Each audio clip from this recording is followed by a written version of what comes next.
las 8:39 hemos recibido en la cabina de RPP al doctor Luis Solari de la Fuente, quien ha sido ministro de Salud, ha sido primer ministro y ha sido sobre todo un actor clave en la transición en el año 2000 del régimen dictatorial de Alberto Fujimori a la democracia que se instaló con grandes promesas en el año 2000 y que nos ha deparado algunas decepciones, la última de las cuales es esta manera extraña, dudosa institucionalmente y un poco vergonzosa si uno ve la prensa internacional del expresidente José Geri. ¿Cómo ha vivido usted el día de ayer, señor Solari?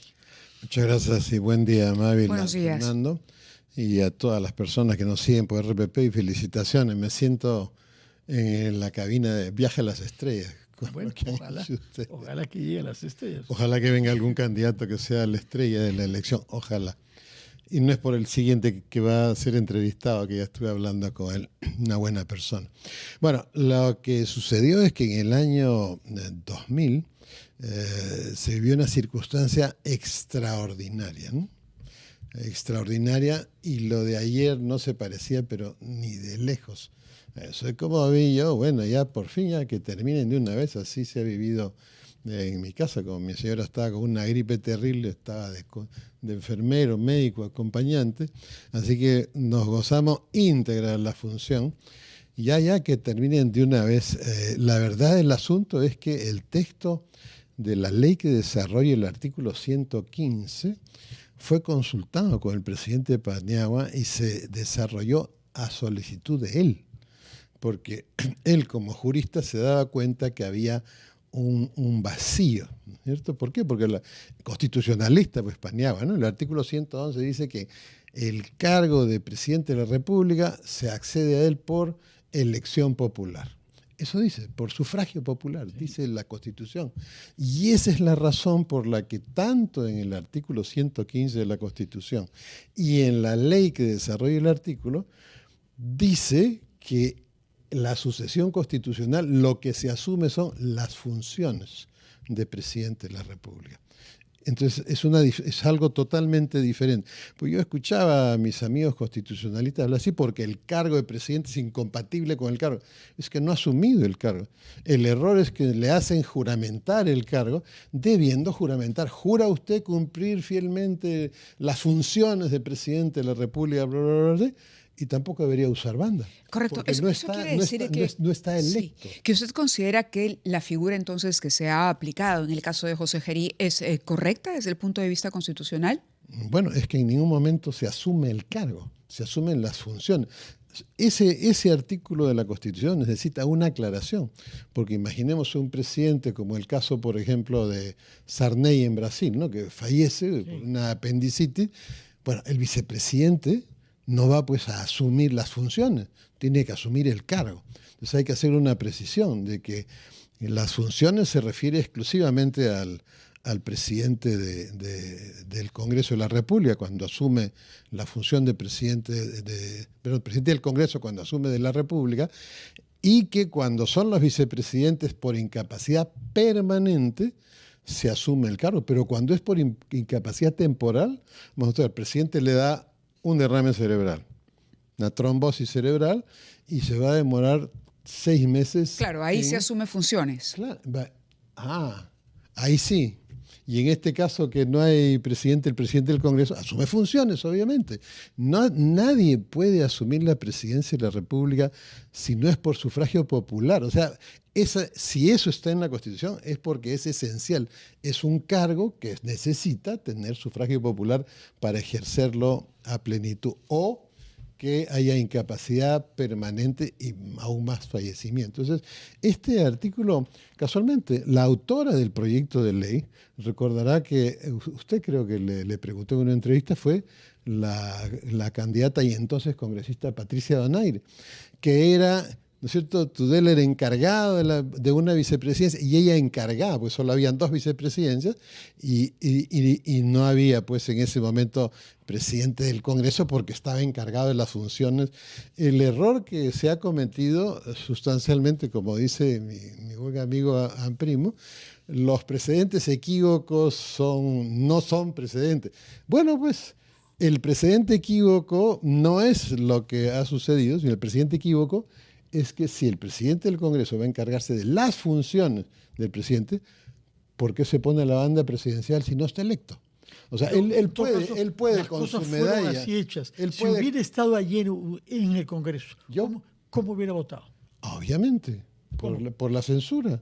Bueno, entonces, al final hay un principio de realidad, más allá de todas estas... No solamente la realidad, sino que el castellano, usted lo sabe, el maestro Carvalho, pues es un gran lector, estudioso y versado hispanohablante, y sabe que la maravilla del castellano es que las palabras se ponen en los textos para las precisiones. No es como los gringos, una palabra puede significar 2, 3 cosas. No, nosotros dice funciones.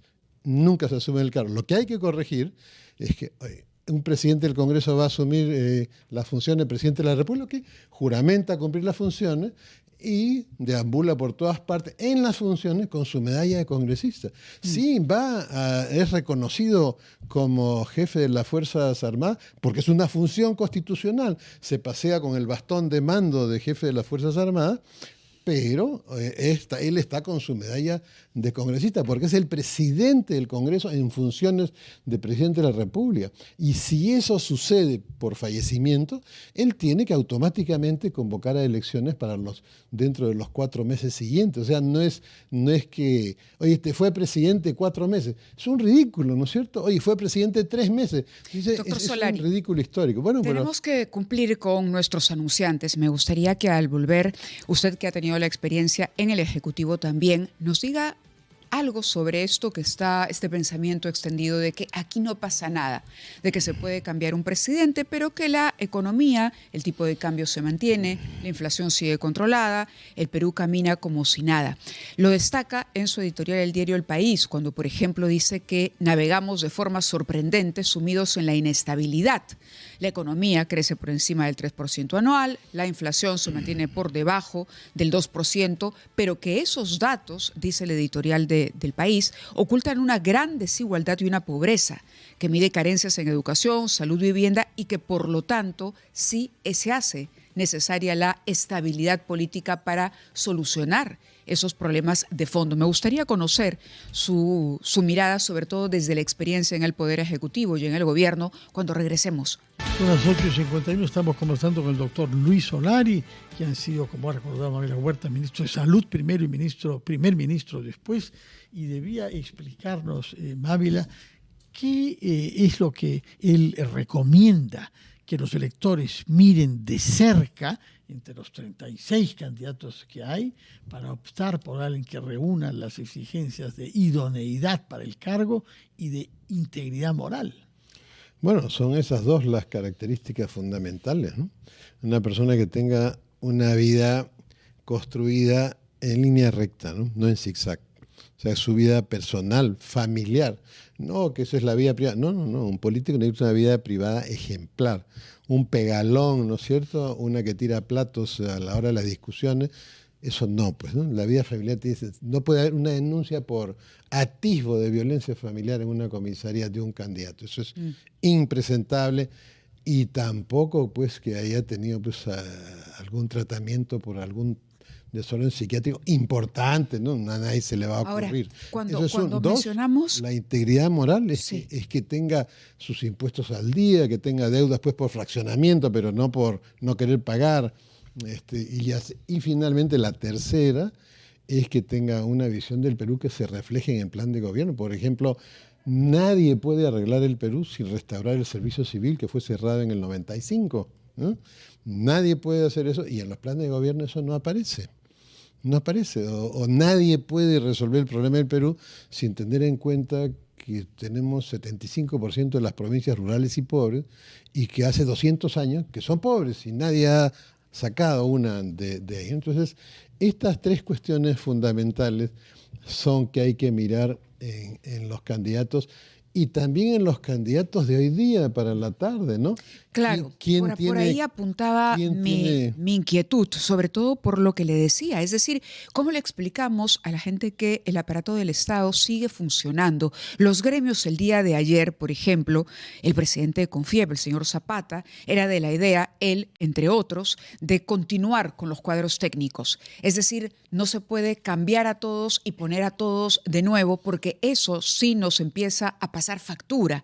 Entonces, en el caso concreto de quien sea elegido, ¿cuál es la recomendación? Por eso apelaba a la experiencia que usted tiene en el gobierno. Y ayer Ernesto Álvarez decía algo sumamente interesante, que para él este tiempo en el gobierno le había enseñado muchísimo sobre las dificultades de la administración pública. Entonces, creo que es una experiencia que no se puede apreciar desde la academia, ni siquiera desde el Parlamento. Y creo que el señor Álvarez lo decía de verdad en un gesto de honestidad pura. He aprendido mucho y he visto que realmente es muy complejo. Incluso hay sugerencias de que él se mantenga como presidente del Consejo de Ministros. Yo no sé si esa sea la opción, pero ¿usted coincide con que hay que preservar un mínimo de continuidad en el aparato del Estado? Mire, en la administración del Estado. Hay momentos en la historia en los cuales el aparato público no es para aprendices. O sea, usted no puede llevar gente a aprender al aparato público a un cargo como presidente del Consejo de Ministros. O sea, tiene que ser gente que sepa. Eso es uno. Segundo, la señora que hoy día va a ir a comprar sus tomates, sus papas al mercado, los va a comprar igual con el señor Gerí y el señor Gerí. O sea, en la vida cotidiana las cosas no cambian. Lo que hay que decirle a la gente que esto es como los barcos, ¿no es cierto?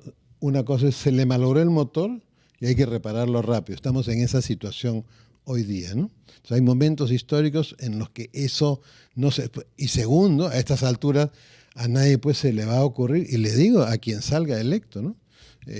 Hoy día más tarde, o sea, si alguien le va a llamar y le va a decir, yo necesito tal ministerio, porque está pensando en la campaña de su partido, para darte los votos, lo primero que tiene que hacer es tirarle el teléfono.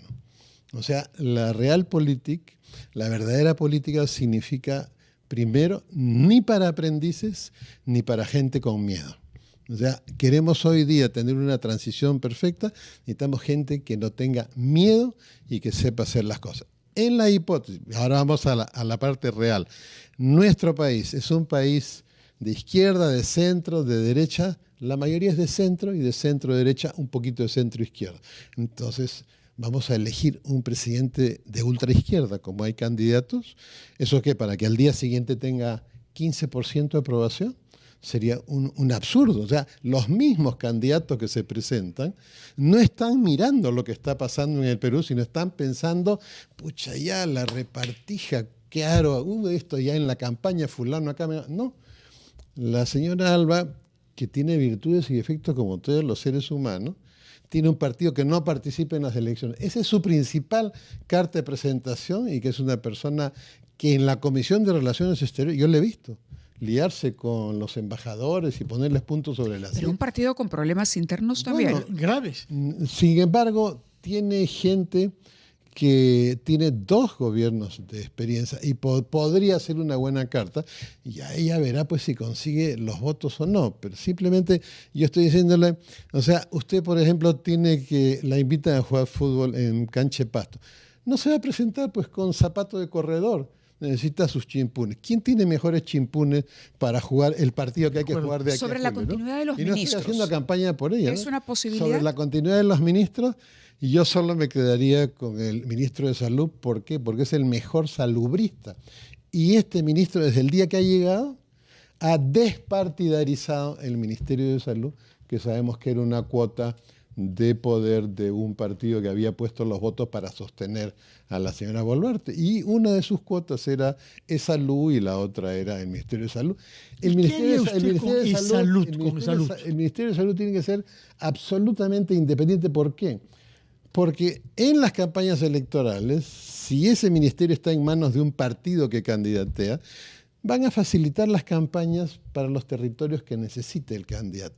Yo he sido ministro de Salud, ya habían pasado las elecciones. Por favor, Luchito, préstame pues 2 carpas, me decía alguna congresista de la oposición. Necesito hacer una campaña en tal sitio de vacunación. Ok, no te preocupes, fulanita, y uno le prestaba las carpas, el personal, porque a la final es lo que le importa al ministro es que es bueno para la gente, ¿ya? Pero cuando la intención es en un proceso electoral, ahí pues uno tiene que tener mucha cautela de no hacer eso. El gran problema que hay aquí en salud es que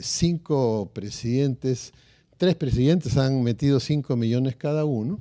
Entonces en el Seguro Integral de Salud hay 27 millones de peruanos cuando solo hay 9, 10 millones de pobres. Entonces hay una sobredemanda de servicios en salud. Entonces va una persona que no es pobre por el Seguro Integral y va un pobre por el Seguro Integral. Entonces entra primero a la consulta el que tiene capacidad y no hay el remedio en la farmacia.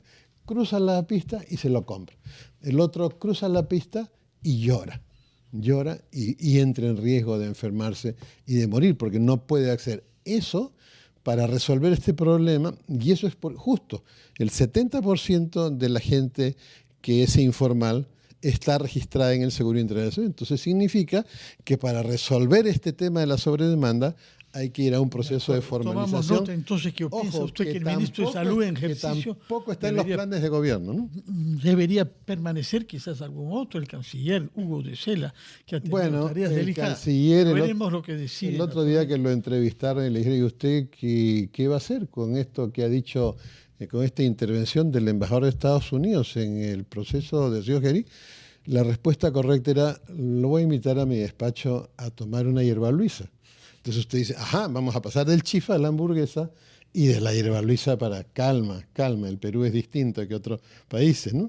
O sea, ni siquiera tiene que decirle nada dentro del despacho, solamente la hierba luisa y ahí está todo. De acuerdo, doctor Solari, lamentablemente las 9 de la mañana han sonado. Muchas gracias por su presencia. Acá voy de Ceniciento corriendo para... Muchísimas gracias por tu presencia. Gracias por estar con nosotros. Podamos esperar que la democracia peruana resista. Como independiente y no partidarizado y no candidato a nada, encantados al servicio de la patria a través de ustedes, no más será.